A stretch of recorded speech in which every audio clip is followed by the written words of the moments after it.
Okay, good morning everyone online and once again here in the Helsinki DLA Piper office. So happy to see so many people once again wanting to join the events that the Nordic Business Ethics Initiative is organizing. And we are very happy to host today's session together with our partner DLA Piper and spending this special edition here at the DLA Piper's office. Today our EthicsTalk live session is all about the Nordic business, Nordic ethics and compliance. And today, me and my partner in crime, Anna Romberg, we are very happy to announce the results also of the 5th survey that Nordic Business Ethics has conducted.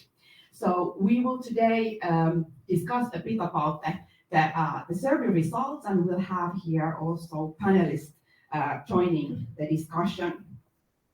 And the topic will be all around the state of compliance programs in the Nordic organizations.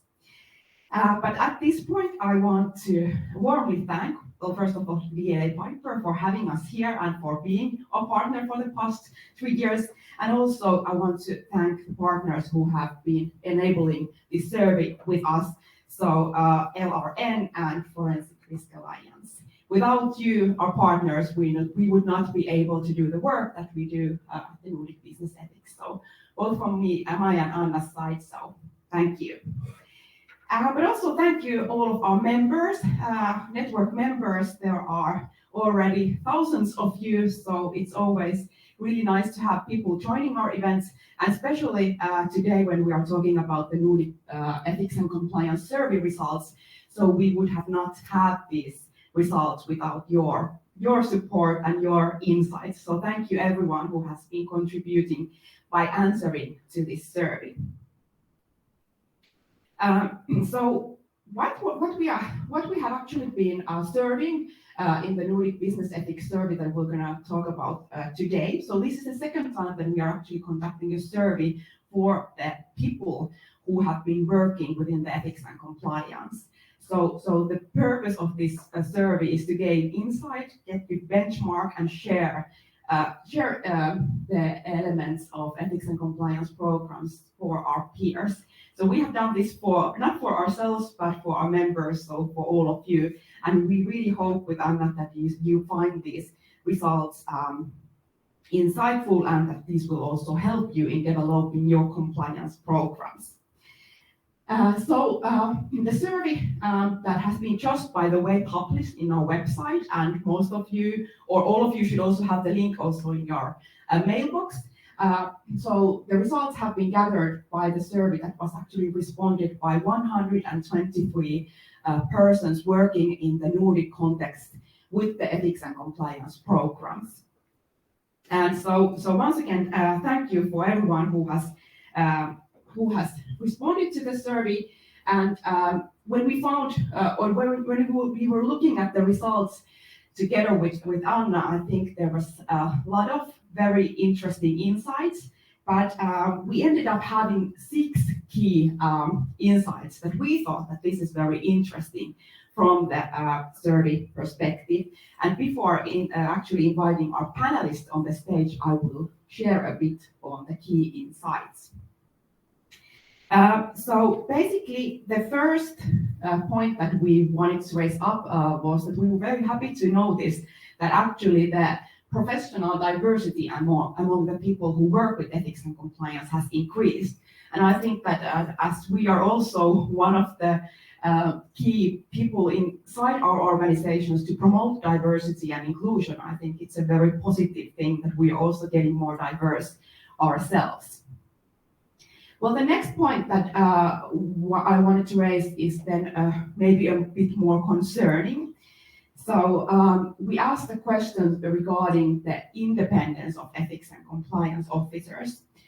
And if you remember our report from the 2 years back, it was about 80% who said that, yes, I do have an independent reporting line to board or audit committee. But thank you, Mikael Alber, who actually asked us to modify this question a bit, because we should probably rethink that what do we actually mean with the full independence. So this year we actually asked that, do you have full independence to the board or audit committee, meaning that no one is reviewing your material before you go into the board.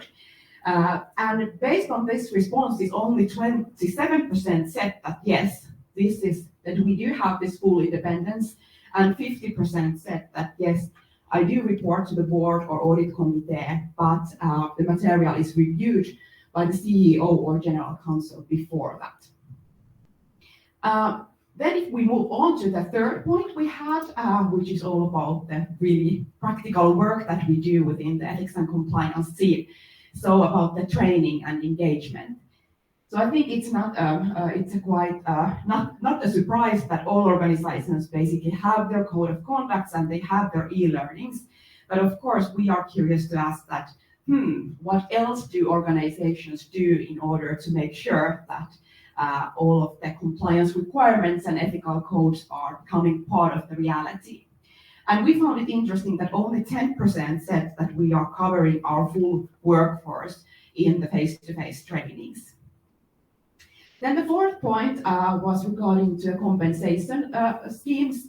So it was actually interesting to notice that only 13% of the respondents says that yes, ethics and compliance is somehow reflected in the incentive schemes, even though the regulators have recognized this as an important aspect. If we look, for example, the DOJ guidance from this year.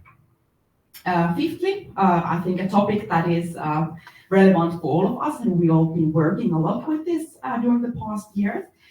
So now that already 98% of our respondents said that they do have already the whistleblowing channel in place, we were delighted to see that also the amount of the whistleblowing reports has increased in all of the company sizes, because of course it's also good to have those reports instead of the silent channels. And as a last point I want to raise up here is regarding the most important question, that how do we actually make sure that the work that we do is effective?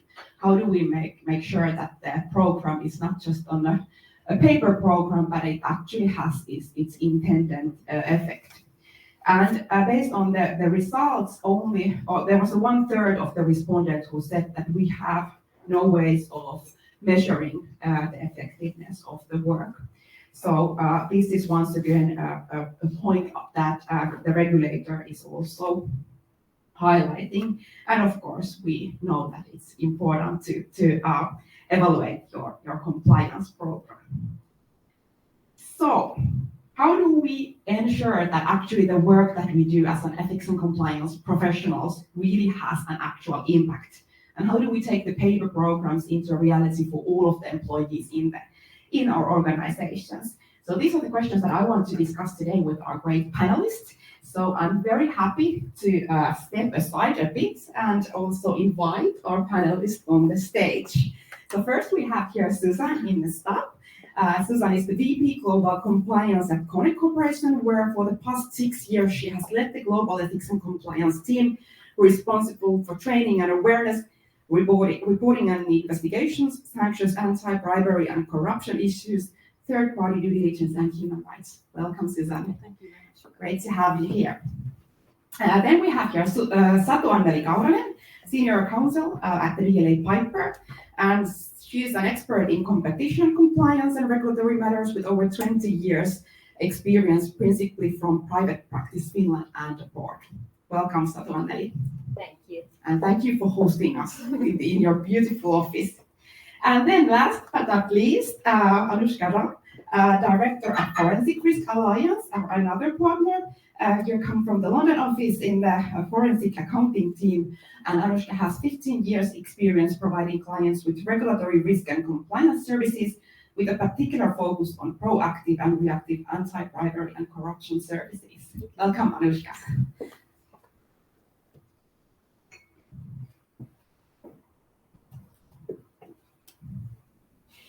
Okay, so once again, thank you all for joining us today.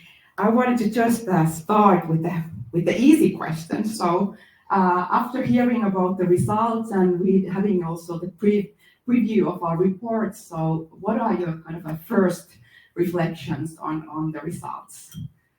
Anushka, would you like to start? I'm looking at you. Thank you. So I think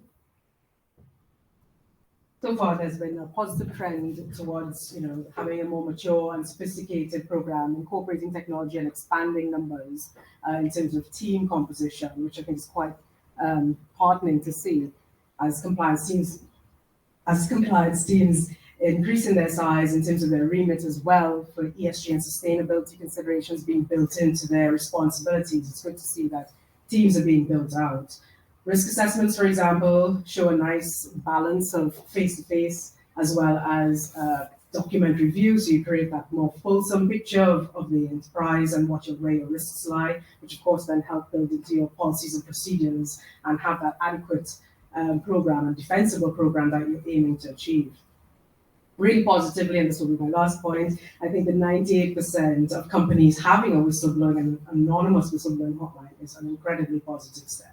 The survey also showed that younger members of staff were also very much empowered to report or make reports with regard to proper or improper misconduct. And I think that's quite a positive step in the right direction.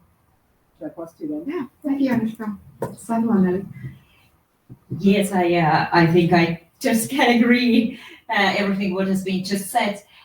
Taking maybe a little bit on the just that higher, less detail level is the fact that we Finns at least, but I also imagine Nordics generally, we think that we are a bit of the forerunners in many things, and we have sorted out our, we do things by the book, etc., etc. Yet the survey seems to show a little bit that we are just simply behind, perhaps continental Europe, certainly behind UK and US. There's a big gap, things that has been achieved in compliance here versus elsewhere. And that is, of course, a bit alarming, I find it, even we think that we are doing things so well. But perhaps it is the culture here. We think maybe things a bit differently, etc. But that was maybe my first take on that we are not quite there where we maybe should be. But luckily, the survey also shows that getting there, certainly. Yes, thank you. And Susan, do you have answer to this very good question? Yeah, I mean, I had the same observation as well, so I'm glad you raised that point. But for me, there was one particular question that I think was quite illustrative of the issues that we in the compliance environment face at the moment, particularly in the Nordics. And that was the question asking about the biggest challenges for ethics and compliance teams, because there were three clear areas that were raised. One was the actual impact on culture and business practices. How can we actually show that we are having an effect, that our work is really helping to reduce the risks? And I think that that's a really challenging question. And the issue of how we measure effectiveness, I think, is very important and difficult one. Then everybody, or a lot of people, noted the limited budget and resources. And I think particularly when we're seeing so much legislative development in the past 2 years with the sanctions, with all the sustainability related legislation now, we can't deny the fact that compliance related topics are very much coming up the agenda, but the resources and the companies are not necessarily following that. So that's a really important point. And then also a lot of people noted that manual processes and lack of system support were a challenge. And I think this is something that we in the Nordics probably really need to focus on, the fact that unless you have good systems in place to support the compliance work, you don't reach the critical mass to really address many of the issues that we face. So for me, those 3 points were really good takeaways from the survey. Thank you. Thank you all for your reflections. It's always very interesting to hear that what are the kind of things that are interesting.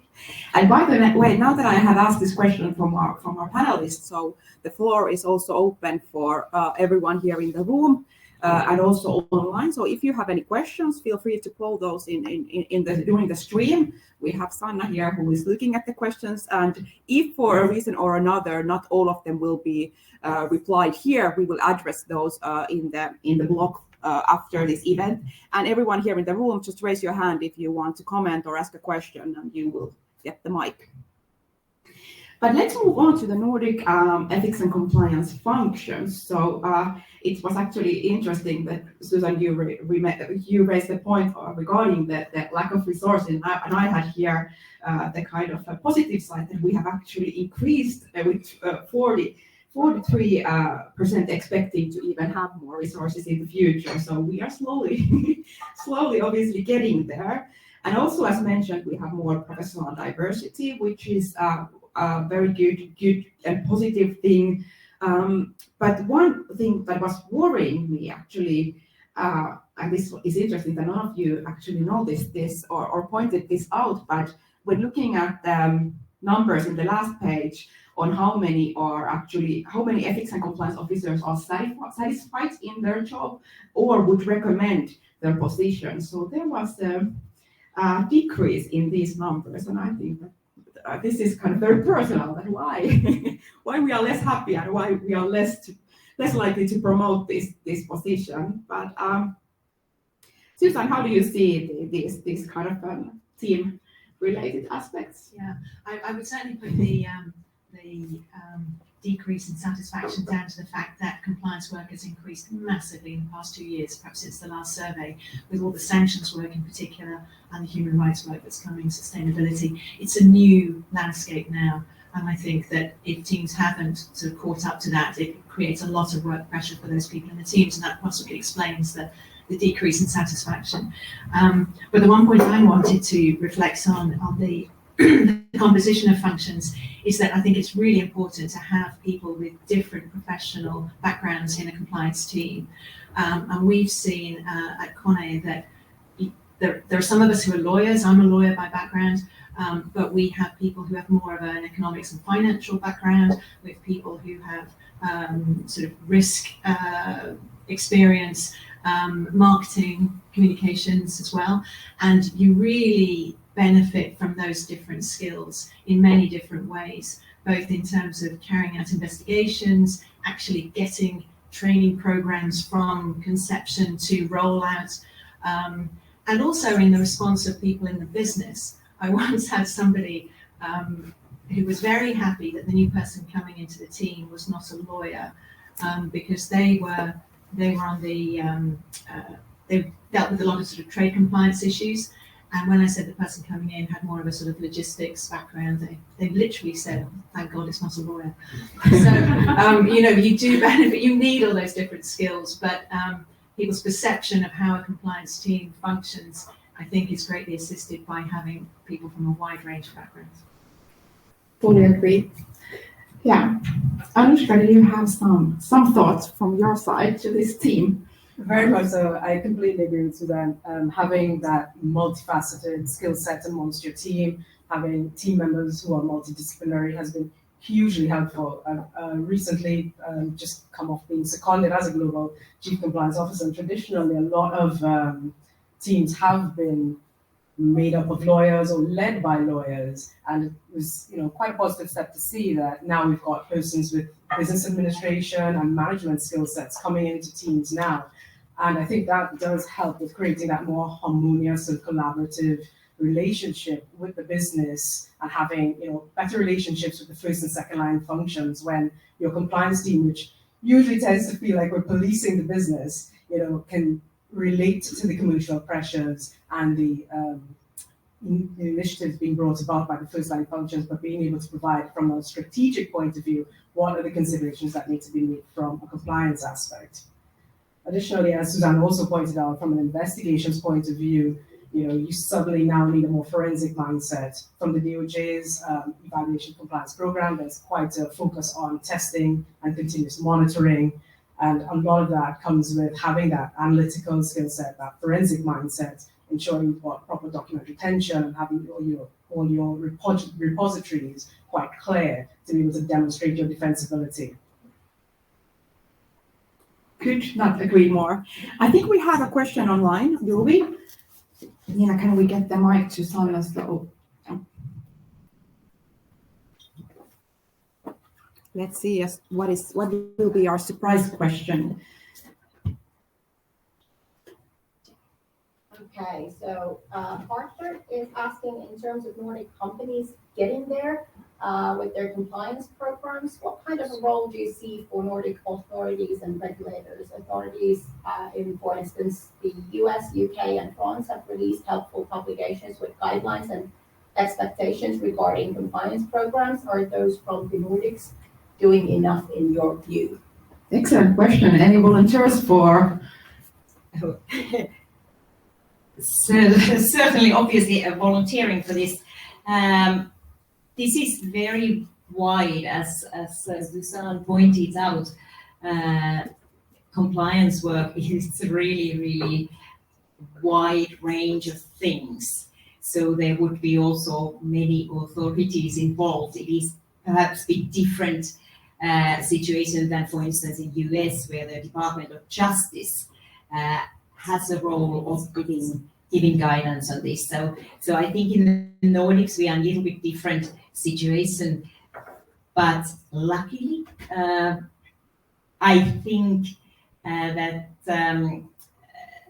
the authorities, they're quite willing usually to engage in discussion, and they're not, being in their towers and giving rules and this is what you have to do, but there can be a dialogue and guidance, and that is of course part of their job also, to be reachable and to serve the wider public. So I think this is maybe more way forward than waiting for exact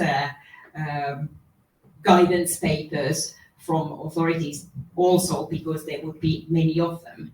For instance, of course, competition authorities are giving their guidance, other regulators are giving their guidance, but to expect similar paper than, for instance, what has been referred in this survey, the guidance papers from Department of Justice in the US, that is probably not going to happen in Nordic. So we need to get our knowledge and guidance from different sources.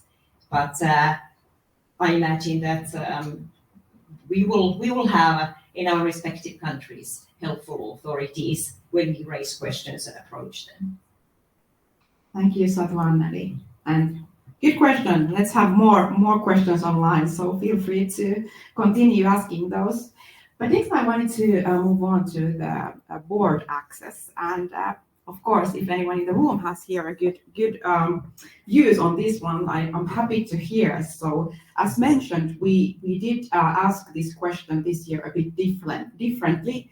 And as I mentioned, 27% said that they have a full independence for board or audit committee, and 50% said that yes, I do report to the board or audit committee, but the material is reviewed by the CEO or general counsel before going there. So I just wanted to reflect a bit that how do you see this? That is this a problem that the material is being reviewed before going to the board? Is this something we should be trying to change here in the Nordics? If I give you now very lawyery answer for that, and that I understand why it has been said in Susanne's organization, that thank God no more lawyers. But so it can be a problem, but not necessarily. I think access to board, it really depends on the culture in the company towards the compliance. I find that if the CEO or general counsel is truly interested of knowing what the compliance officer, what are the results, what are they doing, what they are reporting, in the sense that they are with the compliance officer no problem whatsoever. Then I think it's good. They want to know and don't touch the content. Let's put it that way. However, of course, then if there is, well, I have to use nasty word, censorship of any level of the discoveries that the compliance, ethics and compliance personnel have found in the organization, then that is a serious problem. So it can be in the scheme of yes, no, and that's it. Of course, I think in organizations where ethics and compliance people are placed in high positions, it clearly, of course, signals that they have their own standing already in the organization, and then it's more likely that that the CEO or general counsel is simply working along with the compliance officer or what title it is. So this comes a little bit like where in the company hierarchy the compliance and ethics personnel are, and their true independence, how can they work and how can they present their discoveries. Yeah, exactly. Any thoughts from Anushka or Susanne on this? Yeah, nodding head. I was also thinking that, yeah, that was the magic word in terms of that does something happen to the material in between. It's of course what we are interested in. But hey, let's move on then next to the whistleblowing theme. So as mentioned, so the overall number of whistleblowing cases have increased, which I personally think is a good thing. And now also the kind of the late adopters have been also now implemented the whistleblowing channels due to the whistleblowing directive. So Anushka, you as a forensic expert, how do you see that is? How does these figures look like? Well, I think there's been a clear correlation to the EU directive coming into place and the increase in whistleblowing reports. And as Sylvia also mentioned, and I've said this before, that younger staff are far more empowered to speak up and make these reports. What this does mean, though, is increased pressure onto the ethics and compliance teams and the need for a clear internal process to triage these issues, deal with them appropriately, having that investigations skill set on board to be able to ring fence, conduct the investigation, report in a timely manner, reach out to the whistleblower, report internally to your audit and risk committee. So it's not anymore just about having, the numbers increasing, but your skill set increasing across the board in terms of whistleblowing and being able to triage these and deal with them effectively. Yeah. And what would be your guess going further? Will we see even more increase in the numbers now that this become also more normalized in the Nordics? I do believe we possibly will see that. I think also with the increased sophistication in programs alongside that has had much better training and communications. And when you've got that increased communication and outreach to a global population in your companies, then they're more aware. And now understanding that, you no longer need to go through an internal channel to make your concerns known, and you've got that protection and the anonymity. You can be more open, more transparent, and report via a platform. So yes, I do think we'll probably see more going forward. Exactly. Yes, Susan, go ahead. Maybe just to add that in a multinational company, you do obviously need to have other channels that people can use, not just a web or phone-based whistleblowing hotline. And we see this very much with there are cultural differences, and in some countries people don't trust those kind of systems and still prefer to write a letter or send an email. So we get about 35% on average of our cases coming through the whistleblower channel. I expect that to increase a bit next year because we're going to have more awareness. But I do think that it is important to make sure that there are other channels that people can use, whether to report locally to management where things may often be resolved more quickly, or just knowing that they can email the compliance team directly, or that they can send a letter to HR or whatever they want to do. That's very important point. Oh, and someone like this. Yeah, just a quick comment about that, and of course, I think this is all really good that there's more access to that rather than having the whistleblowing system as such, which is required by the law. That, and also considering that the legislation has, of course, narrower scope of application than what we are talking here today of ethics and compliance. Just before perhaps rushing to another topic, interestingly, yesterday we had in this very same premises event about whistleblowing. And somebody said there that, those who are selected to run the whistleblowing system or be responsible that in the companies, they have a massive variety of topics they need to be knowledgeable of, etc. And I was thinking that, the lot that comes here tomorrow, they have so much wider scope and also the whistleblowing in there. So, but I didn't say that out loud. Thank you, Satu. And I think now we have another question online. Yes, Anna is wondering that on an increase in whistleblowing reports, some other studies indicate that these primarily are HR-related issues. Any views on this? Yeah.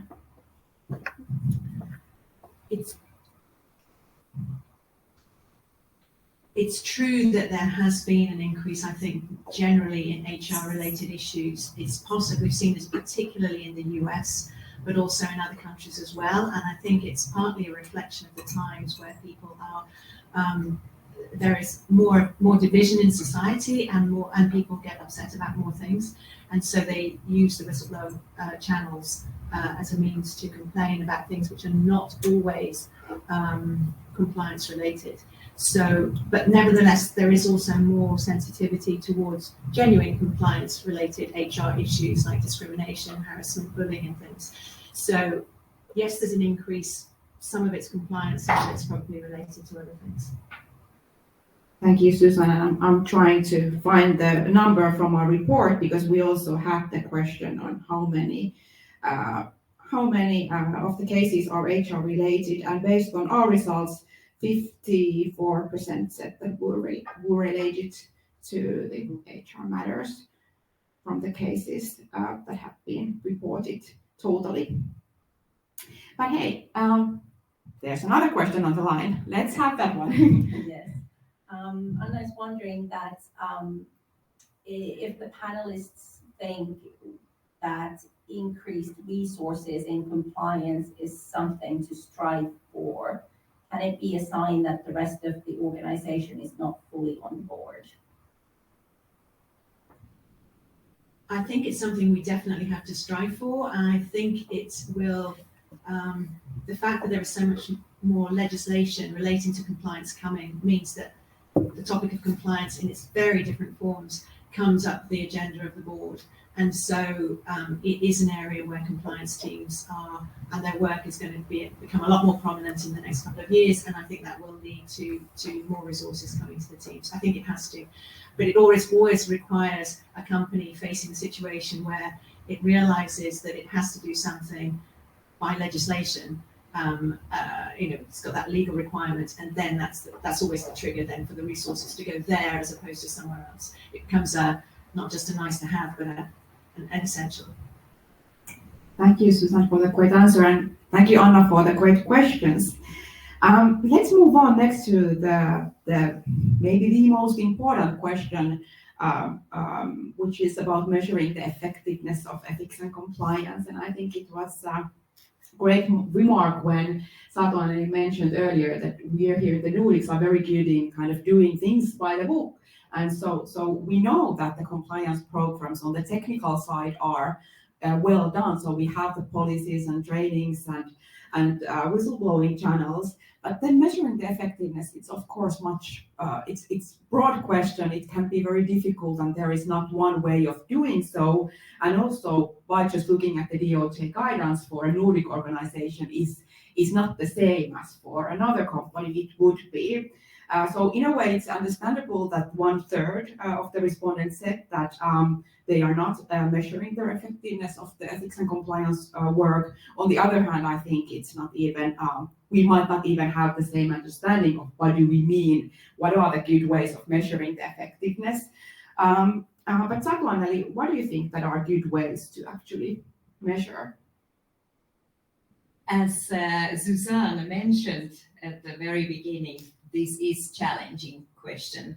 I think ways to measure are as numerous or more than there are different compliance programs, really, and different organizations, they have to do it different ways. I think in this survey, there were already mentioned very different ways of doing that. There were annual surveys in personnel, there were internal audits, there were external audits, and you name it. There were very, very different ways to do it, and I think a good way to get efficiency on the track is to think when you are implementing the compliance program or making changes to your compliance program, that what do you want to achieve with that and how you can measure that in practice later on, rather than, yes, let's do this A4 paper policy and put it online. Think that, okay, how do we figure out whether it works? Do we set like every year, or we calculate regularly how many visits there have been in that, how many issues relating to that particular policy there has been, what actions have been taken, etc. So you have to have follow-up basically on anything you do, and that is then the way forward, that you get on the track on the efficiencies.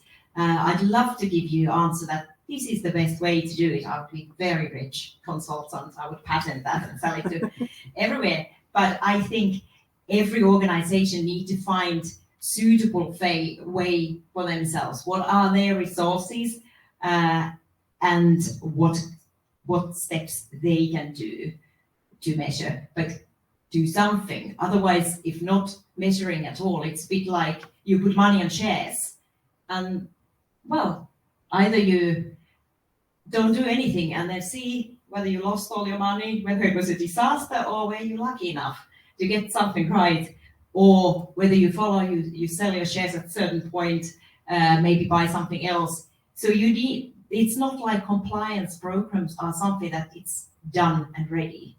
They develop, evolve all the time, and effectiveness is part of that you amend them, the ways that they work better. If there have been shortcomings, then you make changes, and that is making them more effective as they are. Exactly. Susan, would you like to share a bit what you've done at Kone? Yeah, looking at the different options that were in the survey, we were ticking lots of different boxes, and there are a multitude of, just as you were saying, there are a multitude of different ways in which you can test the effectiveness, but it does depend on the organisation.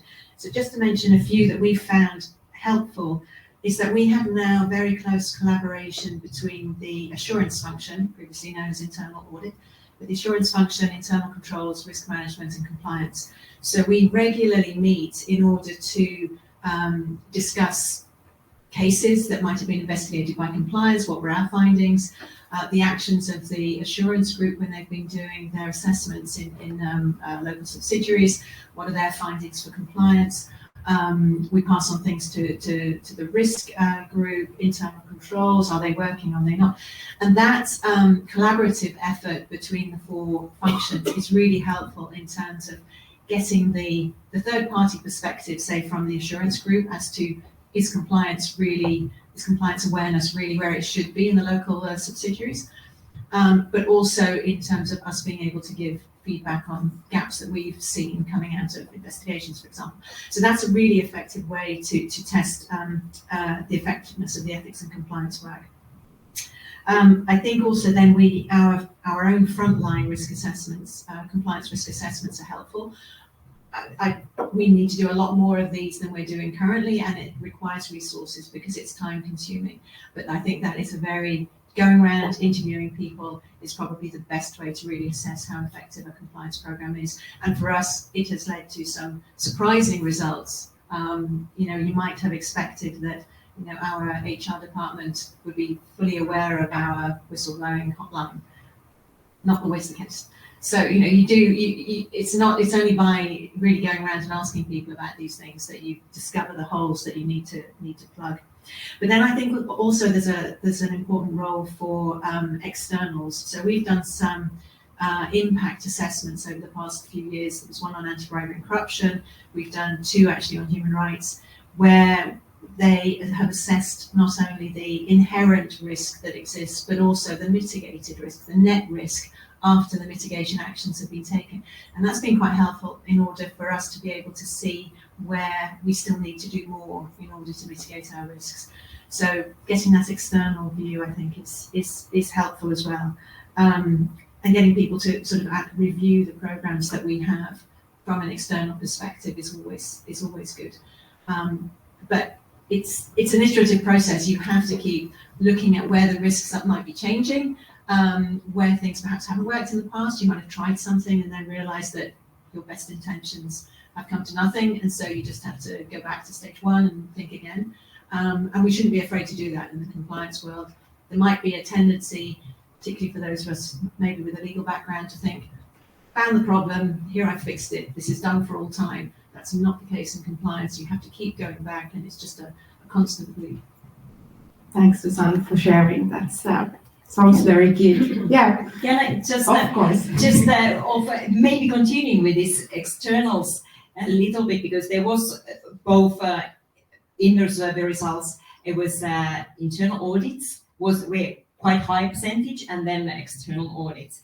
But what didn't come out, which would be, I would find it interesting. I don't know if you have further information on that, like how much is artificial intelligence tools, for instance, used these days? And are they used for specific problems, for instance, to deduct bribery issues or something like that in organizations or not? But that would be perhaps something maybe to take on board in the next survey, but at least I would find it interesting to see how far the use of artificial intelligence tools are in this respect. Yeah, that's a good question. We'll take a mark on that one. And if anyone here wants to share how they've used that, please feel free to do so, or put your marks in the chat. Or Anushka, do you have any good solutions how you utilize in the forensics the artificial intelligence? I think from our perspective, we see more in terms of the data analytics, and it's more of a reactive look back exercise as opposed to proactive, and most certainly needs to move toward proactive identifications of risks to ensure that you don't have systemic problems across your business. But I do know that a number of companies are looking into this now and how they can build these tools into their programs. Again, the DOJ has recently said that they are expecting to see more appropriate use of technology and data analytics in programs. So a lot of companies are investigating these aspects as well. Yeah, very good. Hey, we have 15 minutes left, and I have still 2 topics I wanted to discuss here, and one of them is the ethics and compliance training. So it's I think as we've had the compliance programs for many years in most of the companies, so it's very typical to have the code of conduct related e-learnings. I think that is part of the training and communication part, but we all know that is not enough. So we need alternative ways to promote and ensure that the work that we do is actually effective, and people know how to, in practice, then solve those ethical dilemmas and face the ethical stress that they might face. So what would be good ways to do in addition to the basic e-learning? Anushka, do you have good answers for us? I'm a huge fan of face-to-face training. It allows for far more interaction and dynamic engagement. It allows for persons to have that forum to ask questions, present dilemmas, and discuss and debate scenarios that occur in their day-to-day activities. They can get answers straight away, and they go away feeling far more empowered and positive about their what they're going to do, and they come across these issues again in the future. Moving away from more formal e-learning as well to compliance lunch and learn sessions, where it's a far more relaxed environment, people feel more comfortable asking questions, and also hosting compliance drop-in sessions I found to be quite useful as well, where it's sort of like a GP surgery. You put in an hour, you allow persons to just call in and ask questions in real time, and then it allows for that bolstering of the relationship between compliance and the business. Yeah, thanks. Satu, Anneli, do you have something to add? You basically emptied what I had here, but yes, the main point I think it is to have a kind of a low threshold to approach compliance officers, whether it is called a luncheon or whether it's a compliance officers hour, or then if a big organization has a lot of offices or a lot of facilities, maybe have, whether you call them as compliance ambassadors, to place them as long as it doesn't feel like it is a big step to take to go and ask. And we already discussed here with some people who are sitting in the audience before this, the importance of face-to-face. So those absolutely agree on that. That's really important to keep on board. Yeah, definitely. Susan, would you like to share something again? You comment? I think it very much depends on the audience. You need to tailor the training to the audience. And our China team have actually been really good in doing things like setting up a compliance booth just outside the factory, so people can really just like drop in and ask questions, or doing quizzes, which they send around on a monthly basis, or having cartoons, things like that. And I think those are excellent methods of doing it. But when you're in an organization of 60,000 people, you can't do face-to-face training for everybody. So you've got to find these different methods, but you do also then, I think, have to have some sort of e-learning in order to try and cover as many people as possible. And then when it comes to what sort of e-learning you've got, and how do you make sure that it is really tailored to the audience, we ended up focusing on anti-bribery and corruption for our mandatory compliance e-learning this year. And we held workshops earlier in the year so that we could identify scenarios, risk scenarios that would be most relevant to different parts of the organization. And as a result of that, we decided to have two versions of this training, one for staff and one for operatives, with slightly, the same sort of top and tail, but different scenarios that were more relevant to them in their business. And that, received a lot more appreciation rather than just having one standard approach for everybody. But I would also say that if you are having an e-learning, you need to make sure it's on a good platform that is accessible on mobile phones, because of course most people are not going to be doing it on their laptops, or they don't have laptops. It needs to be visually attractive. It needs to be really tailored to the company, so branded for the company, not too long. And it needs to be translated into the language of the individual, which for us at Conning is 37 languages. So it's a huge exercise, but this is where AI is definitely helping, because the translation tools are, driven by AI, are definitely improving, and that makes it much easier to roll out some of these big programs. So yeah, face-to-face for everybody would be ideal, but realistically, I think if you have good e-learning, you can still get a long way. Thank you, Susan. I agree. And we have the final question from the chat. Yes, Frederick is asking, what other means than training do you think are effective in driving culture of ethics and compliance among managers and employees? Well, I mentioned the quizzes and the cartoons. I think a lot of it though just comes down to awareness raising. So any measure you can take, particularly working with other functions. So it's not just compliance coming along and saying, do it like this, but it's other functions building in compliance into what they are doing, and then you get the buy-in from all parts of the organization. I completely agree. I think as far as we can build in compliance thinking in a proactive way, from a strategic point of view, and compliance having that seat at the table very early on in decision making, particularly around, for example, mergers and acquisitions, that's truly helpful in terms of building that relationship and getting compliance built into the processes. Yeah. I What is? Yes, let's have the audience question. Yes, the first audience question from Helsinki. Hi, Oskari. A question to the panelists. Now, when we're thinking about training, have you got any experience or thoughts on, can you actually engage managers of different teams to run compliance and ethics sessions? I'm taking this as a learning, or could there be a learning from sort of health and safety cultures? Because in strong health and safety cultures, you often have managers and teams run a safety moment, in a way, talk about particular topics around health and safety and how couldn't we, are we doing enough, or having sort of meaningful discussions. Could that be a way also, not just to take some of the load off from your compliance team to get the managers to do it, but also that those teams are then having meaningful discussions about ethics and compliance topics that are maybe relevant to them, and getting more engagement, rather than just do the e-learning or have your compliance officer do face-to-face trainings.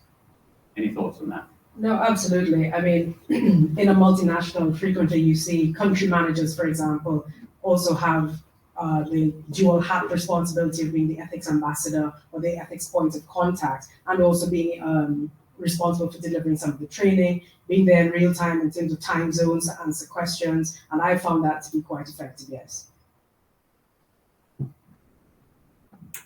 Yeah, I think the example of safety is a great one as a comparison, because if we can get compliance up to the level of safety in many organisations, so that we have a compliance moment in the same way that we would have a safety moment, then that would be the ideal.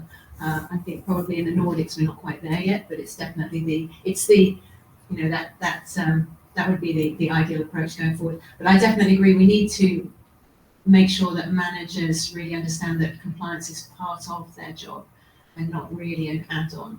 So it's a challenge, but definitely the way to go. Good. Thank you for the question and thank you for the answers. And I think it's time to go to the last question that we had.